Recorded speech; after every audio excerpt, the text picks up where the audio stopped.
Good afternoon, colleagues. I'm a Ukrainian journalist. My name is Andriy Tsaplinko, and I would not be surprised if you immediately forget my name because my name is difficult to spell even in Ukrainian. I've been working as a war correspondent on Ukrainian television for more than 20 years. I've been to many hotspots and areas of natural disasters. But believe it or not, I received combat injuries and wounds in my own country, 140 kilometers from the place where I am now, from my studio.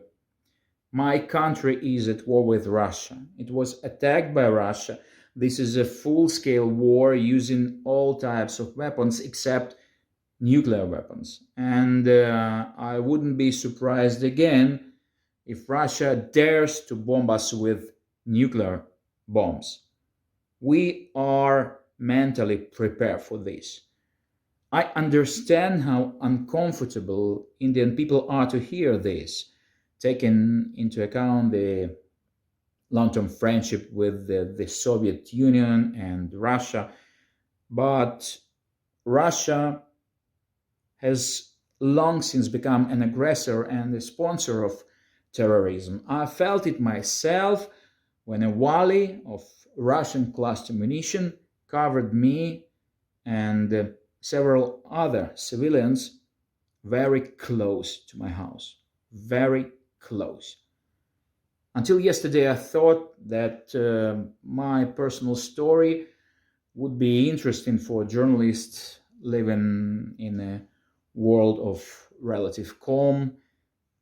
It's a very impressive one, a very impressive set of components, injuries, separation from the family, the fact that I was included in the so-called Putin's hit list, the list of Ukrainian activists, journalists, and politicians who should be immediately arrested or exterminated after capturing Kiev, and about which the intelligence warned me prior to the all-out aggression. But the day before, none of them mattered. The day before, I was informed that my close friend, a prominent Ukrainian poet and a songwriter, Gleb Babich, was killed by a landmine, and also another terrible news.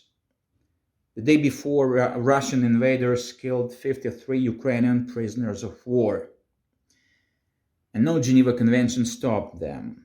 And I suddenly felt that my whole country of Ukraine is on so-called Putin's hit list.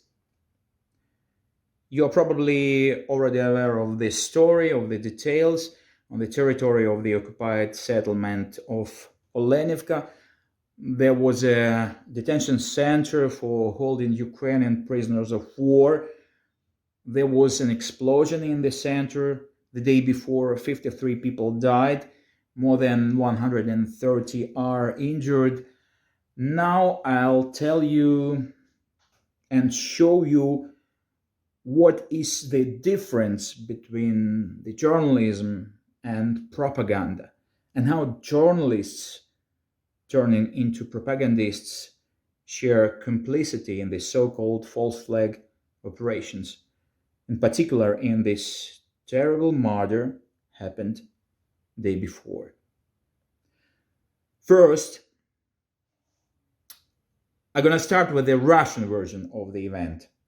It is very simple. The Ukrainian army fired at the barracks with the Ukrainian prisoners by American multiple launch rocket systems delivered to Ukraine, because the prisoners, according to them, are gun cooperative with the invaders and were going to give them some important information.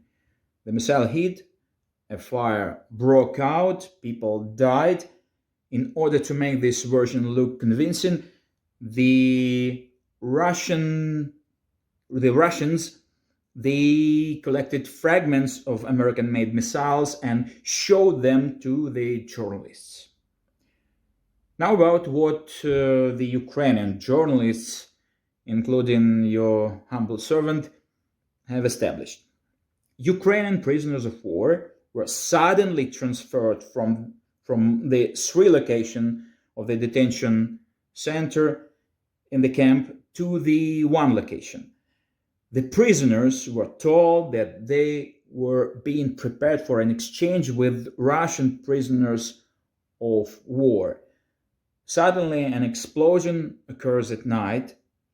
None of the Russian guards were hurt. The dead and wounded are totally Ukrainians. According to the nature of the video, which was investigated by Ukrainian forensic experts, it is clear that the explosion occurred in the middle of the room and not outside, as it would be as in the event of the missile hit. The debris of the rocket, which was shown to Russian journalists, suggests that they were brought from another place. There are no traces of burning on them, though the terrible fire broke out after the explosion in the detention center. And now, the most important thing. One of my sources has a direct access to the US satellite Intel. American satellites constantly hover over Ukraine, and I hope this is not a secret for you. The satellite saw high-resolution data from the place where the prisoners of war died, and my source, he told me personally, Andriy, there were no missile tracks in Olenivka. On satellite surveillance data, just a sudden high-temperature outbreak. There were no traces of rocket or any other shelling. This was his quote. I cannot name him because he has seriously violated protocol, but I think my colleagues from the US television have already made a corresponding request, and perhaps these data will be made public as soon as possible in the nearest future. And now about the role of the press. All of you know that there has to be a balance of opinions, 2 sides, 3 sources of information, and 4 levels of confirmation of the information: the source, representatives of the parties, the editor-in-chief, and the lawyer, which is desirable. But none of this works if the press itself is lying. In the case of the murder of prisoners in Olenivka, Russian journalists became accomplices in the crime. Now, just at the moment when we are talking about this war crime here, Russian state channels are vying with each other about the fact that it was the Ukrainians, they were the Ukrainians who fired on their prisoners, ignoring all possible evidence to the contrary. They are lying. Do you know why? Because in Russia, the media has ceased to be a source of information. Mass media is a weapon that manipulates people and works to continue this terrible war in Ukraine. And war, as Sun Tzu said, is the art of deception. In a regular situation, foreign media journalists would say, well, okay, maybe the Ukrainians are wrong, maybe the Russians are wrong. Everyone has their own truth, and their real truth is somewhere in the middle. Basically, that's what they say now. I just like to quote some BBC Fresh headlines. Russia and Ukraine have blamed each other for a rocket attack that killed dozens of Ukrainian prisoners of war. Whose work was this? The airwaves have been full of competing narratives. Danil Bessonov, a spokesman for the Russian-backed separatists, Donetsk People's Republic, said the strike had been a direct hit on a barracks holding prisoners, etc., etc. Come on, guys. Why do you even quote people who commit terrorist acts? Where is the principle not to give a platform to terrorists? Why didn't you quote Zarqawi after 9/11 but quote Bessonov and other disgusting characters? Do you understand that the whole point is that Russian media force you to look not for a balance between two truths, but between truth and lies? And when the truth is poisoned with such a balance, then journalism disappears. Where there is a half-truth, there can be no journalism. In the war which I live in, the journalism standards that we are used to in the normal world absolutely do not work. Before, when I went to other wars, even with the participation of Russia, we tried to find a balance. I worked with one side of the conflict and then moved to another, or we sent several groups at once simultaneously to both sides of the conflict. And even in 2014, when the hybrid aggression against Ukraine began, we Ukrainian journalists tried to give the point of view of so-called pro-Russian people from the occupied territories. In February 2022, every single thing had changed. Russia openly attacked my country, weak country and unprepared to strike, and attacked it for no reason, accusing my country of fascism, where the presidents were democratically elected 6 times, 6 presidents, on the contrary to Russia, accusing my country where the current president is an ethnic Jew, a representative of the people most affected by Nazism during the Second World War, well, accusing my country, which voted for this president, of Nazism. In fact, the Nazi and fascist and racist country is Russia. In my hometown of Kharkiv, by the way, this is a city of 1.5 million people, mostly Russian spoken. So in my city, several Iskander rockets arrive from Russia every night.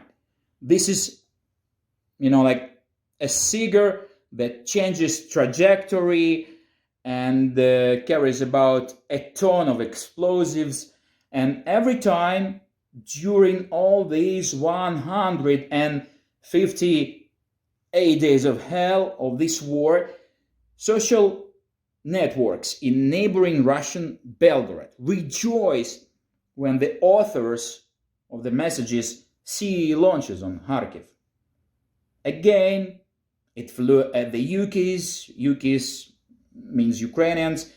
Roast them, guys. Left no place from them. And Russian TV taught Russians to hate Ukrainians this way. What kind of balance of opinions are we talking about? Absolute evil called Putin just nullified it. A few days ago, one of our groups in Kharkiv was at the site of a rocket attack. A father who lost his 13-year-old son at a bus stop, sat next to the body of his boy and held his hand 2 hours on the shelling that continued. Is it possible to look at it calmly? After every night shelling of Kharkiv, my mother called me and reports that she's alive and all is fine with her. She calls her area oasis because there has only been one rocket attack since the beginning of the war. Oasis. And who do you know? How is it to bury children killed by Russians on the playgrounds between the houses? Because one can get to the cemetery under shelling. It was in Mariupol, it was in many Ukrainian cities bombed by Russia. And what is it like to know that there are people under the rubble of the bombed out houses, like it was in Bucha, and not to be able to get the people out of there. People survived under Russian bombs and slowly died on the rubble because the territory rapidly came under occupation. How can there be a balance of point of views here? This is a war against absolute evil, just like World War II, but a way worse, because the person who started it did not even have a reason. And there are nuclear weapons Russia possesses. Russia is ruled by a criminal group with a nuclear button. Everything that you know, that you knew about Russia before, great Russian literature, Dostoevsky, and other stereotypical nonsense, all does not work now. Because if you want to know how Russia works, just watch The Sopranos, read The Godfather instead of reading Dostoevsky. Do you want analogies with Nazi concentration camp and gas chambers? Here is a Lenivka for you.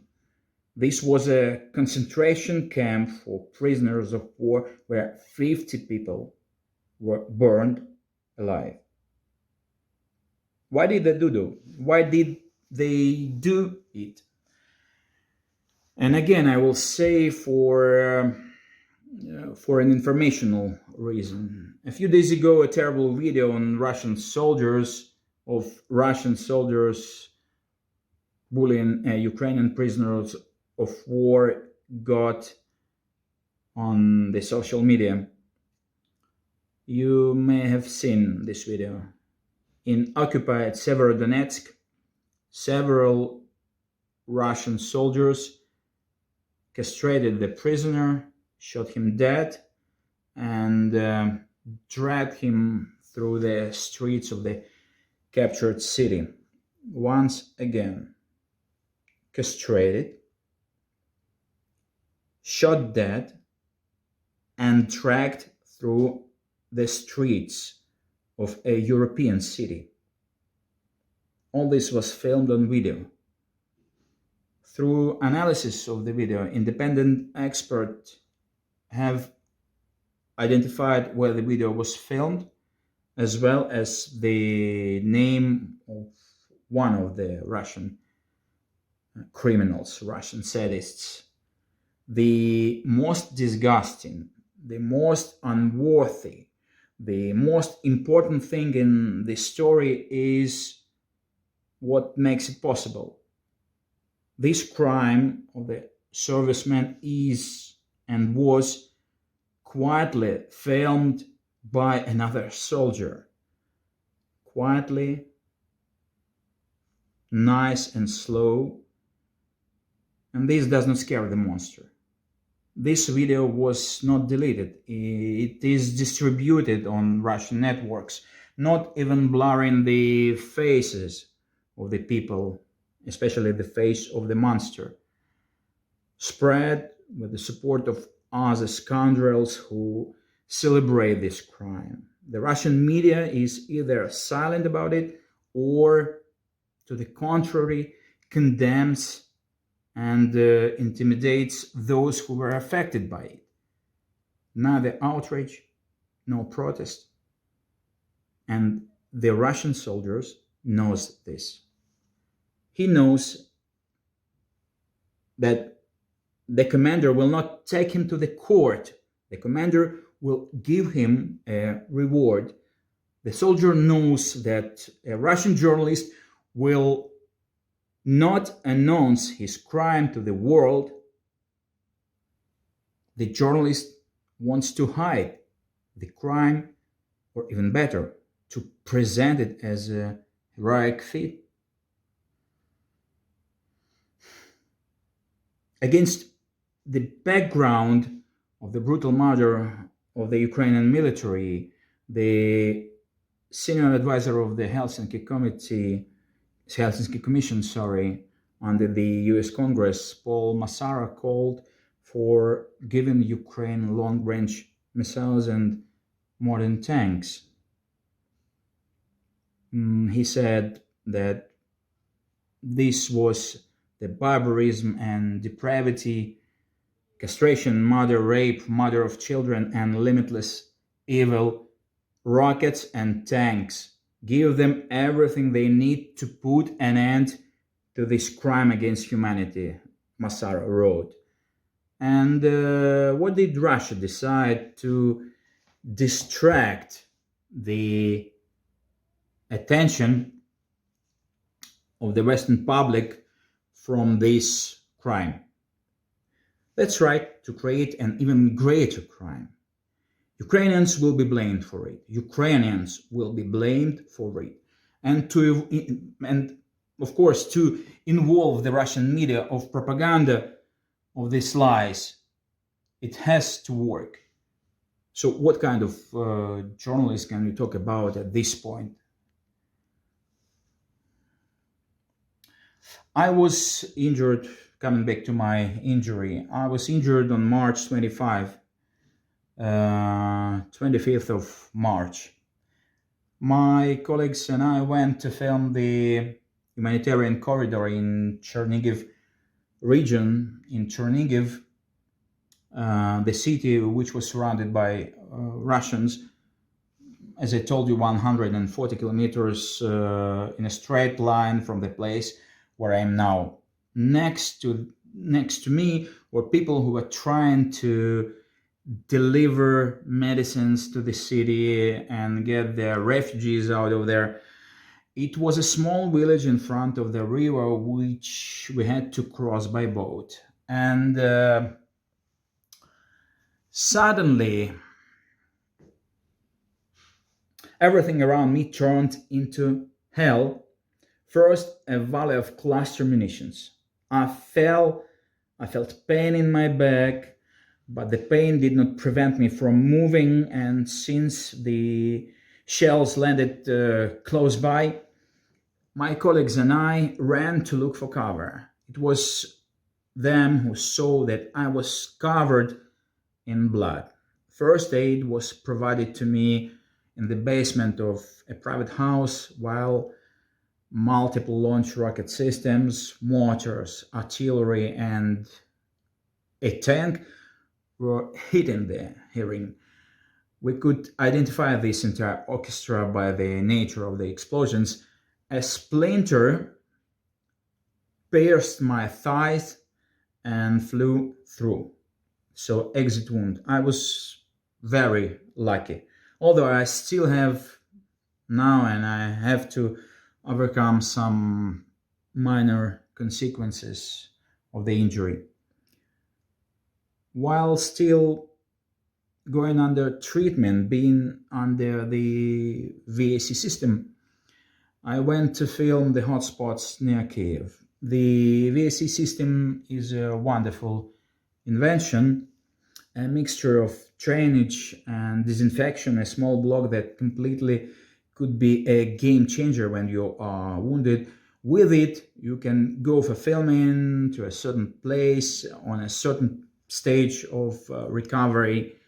That's what the doctors let me do. And then I got to Bucha. Bucha, Irpin, Gostomel, suburbs of Kiev that were under occupation.